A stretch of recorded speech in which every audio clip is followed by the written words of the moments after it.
everyone, and welcome back to Hello 50. We are so happy to have Lorraine Miano with us.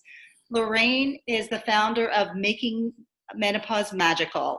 This is, of course, Menopause Awareness Month in September, so we are excited to have Lorraine here to share some of her knowledge with us.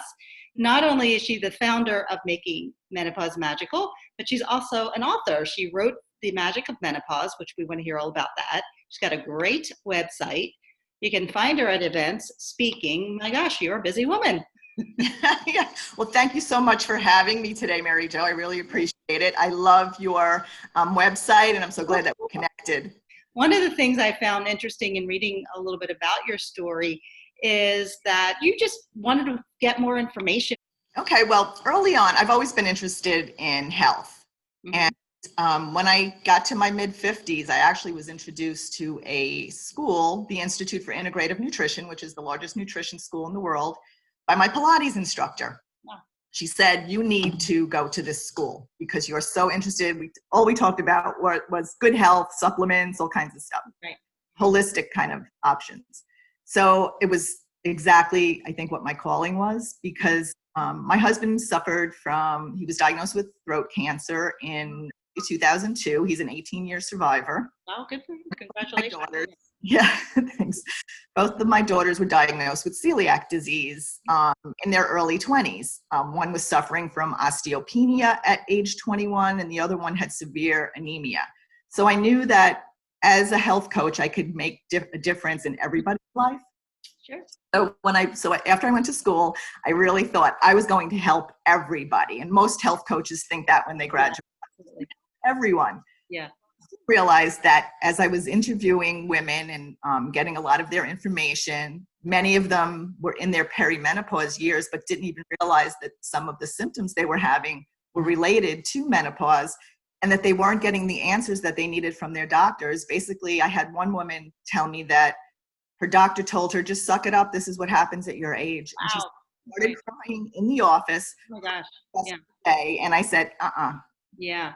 There's help out there. There is no need to suffer. There's so many of us going through this, and there are answers.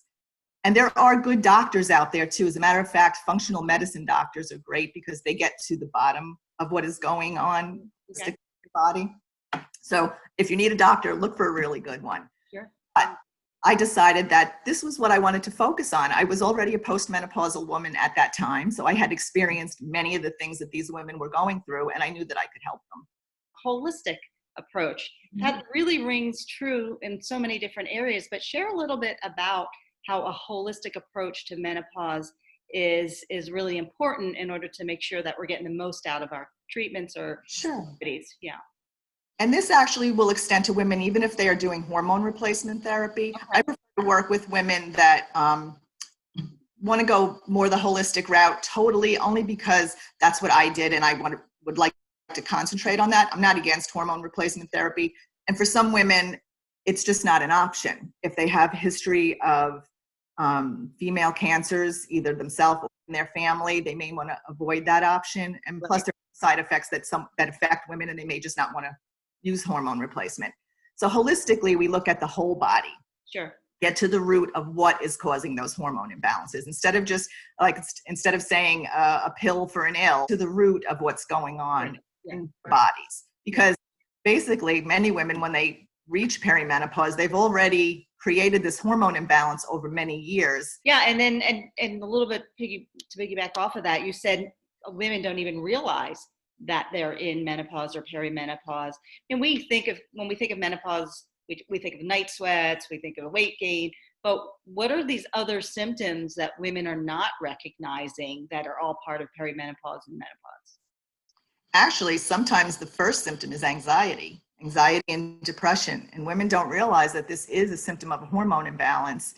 And when we are eating these low-fat diets, our brain isn't getting the healthy fats that we need, and that contributes to a hormone imbalance also. So when they started with, reduce the fats, just eat low fat, women ended up eating not just low fat, but low fat processed foods, and that all has an effect on hormone balance. So sometimes it could be anxiety and depression. Other times it could be insomnia.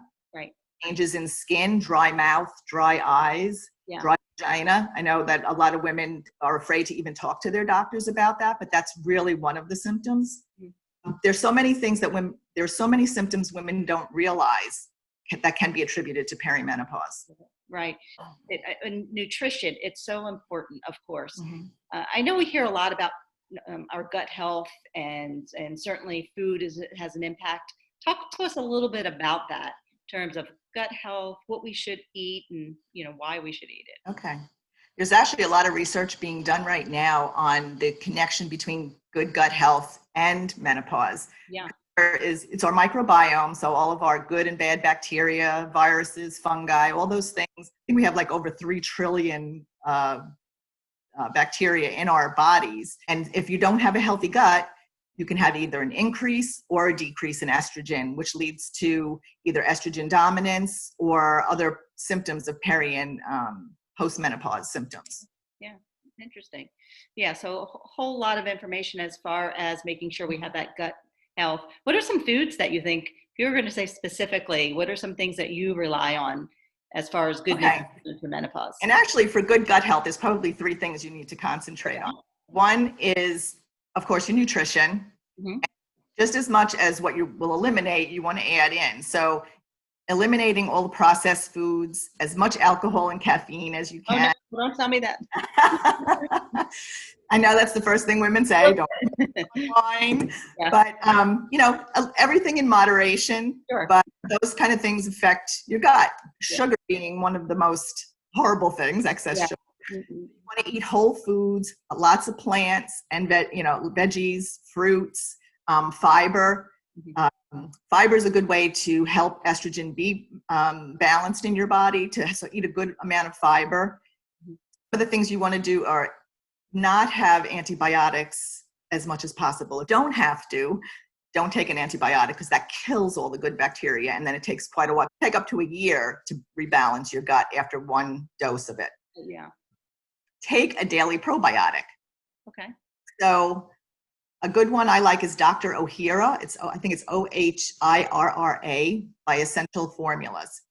I've been taking that probably for over 10 years, and I've gotten really good results with it. And when you're taking a good probiotic, though, you want to eat prebiotics. So these things women can look up. Just Google what a prebiotic is. But like onions, garlic, leeks, bananas, all of those feed the good bacteria in your gut. So along with providing the good bacteria, you want something for them to eat in your gut. So eat good prebiotics. Good balance there. One of the things I found so interesting is the cultural differences in our approach to menopause. One of the thought about something really funny when I first started getting my period. I was so embarrassed about it.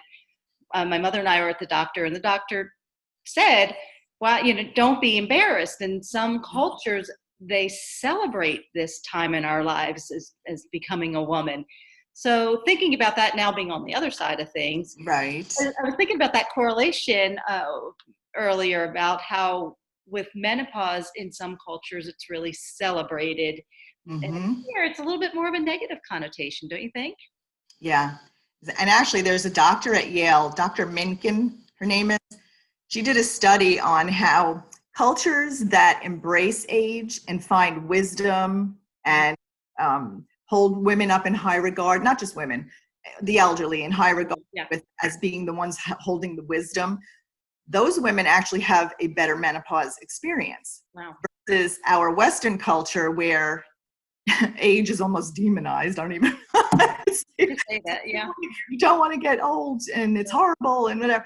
So, and women in our culture seem to have a worse menopause. So I always say, and I think I write about it in my book, about the perception. Your perception of menopause can determine your experience with it. Yeah. So if you go into it thinking it's going to be horrible, chances are it'll be horrible. But if you go into it with a really good mindset and know that, yes, it can be magical, I'm proof of it. I'm on the other side, 62 years old, I've been through it. So I'm proof that there is magic in menopause. And I want other women to embrace that too and know that there's nothing to fear. When you were 55, my gosh, tell us about getting started with not your career, but just moving on to this new venture in your life, as you were starting to get older. Well, I became a grandmother at age 48. And at that time, I was like, oh my God, I can't believe this is happening to me. I'm too young to be a grandmother. Well, that is the best thing that ever Yeah, happened to of course, right? me. I've got 5 and 1 on the way. Okay. So that really keeps me young. Yeah. And I appreciate that now in these years from Mhm. 50 and over, that I get to travel, I get to see them, I get to experience new things, new passions. So at 55, we were talking about 55, I became a health coach. I became an author at 58. Yeah. I'm studying now at 62 to become a certified aromatherapist. I plan on writing another book. I think there's so much for us to celebrate in these years, and that there's so much that we still have left to do. We have at least 30 to 50% of our life ahead of us as, postmenopausal women. So that's a long time. And that's a long time to have to suffer if you are suffering. So there's no need. No, yeah, great message. So this is all great messaging for women as we get older, that there's nothing we can't still do. We can go back to school, we can start a new business, we can be coaches, because we bring some wisdom Right. into We it. have the wisdom. The wisdom, yeah, we should embrace it. If there were two things, I do want to find out a little bit about what is next for Lorraine, but if there were two things that you were to recommend to women in our Hello 50 community, as far as, let's say, when it comes to menopause and next steps in life, what would they be? I would say the first one is to have that positive mindset. Yeah. Look at menopause as magical years. Sure. Look at it as a time for new beginnings. Mm-hmm. It's not ending, it's a new beginning. There's so many things ahead of you in your life. So take those steps, read inspirational books, join support groups, all of that. So just take that positive outlook on menopause. And I would say the second thing is, and I think this is very important for women, Okay. Listen to your bodies. Mm. And I love the saying, it goes, listen to your body when it whispers so you don't have to hear it scream. Wow. So if you're experiencing, yes, I've heard yeah, that. That's fantastic. Yes. it's like really pay attention to what is happening. A little something, take care of it now. Oh my gosh. Until you're full blown, like I did, and I write about it in my book, full blown anxiety, Mm-hmm. or full blown weight problem, Yeah. to diabetes, insulin resistance. You don't want to wait. So listen to your bodies now and just take those little steps to make it healthy. Yeah. And that's such great advice. I think women, a lot of times, we just write off those little noises or sounds, and either it could be that we're getting older, or a lot of times women are busy taking care of other people. So Exactly. sometimes we've got to take that step back and say, wait a second here. If I am going to take care of other people, I better listen to a little bit of what's going on with my own body. So great. You're right. And we tend to we look at ourselves, we put ourselves on the back burner, and self-care and are not selfish. So you really need to take care of yourself. Oh, that's awesome. Great advice.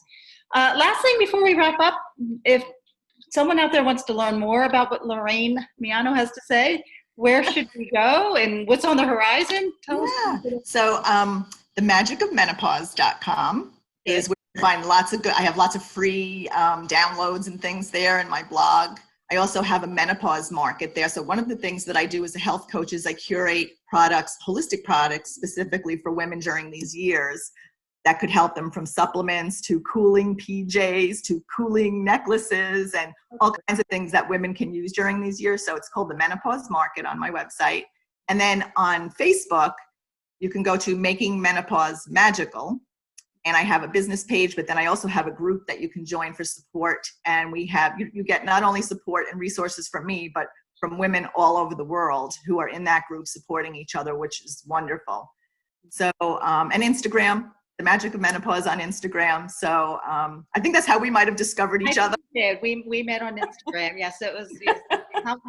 How so many of us meet these days. Yes. So I think that's, and my book, of course, you can find on Amazon. Yes, and I appreciate you talking with us. It was really great to learn a lot more about what you have to say, and there's always more to learn. So definitely hope everyone reaches out and finds out a little bit more about your book and your website. Thank you so much, Mary Jo. It was such a pleasure to be here, and I look forward to connecting with you more on IG.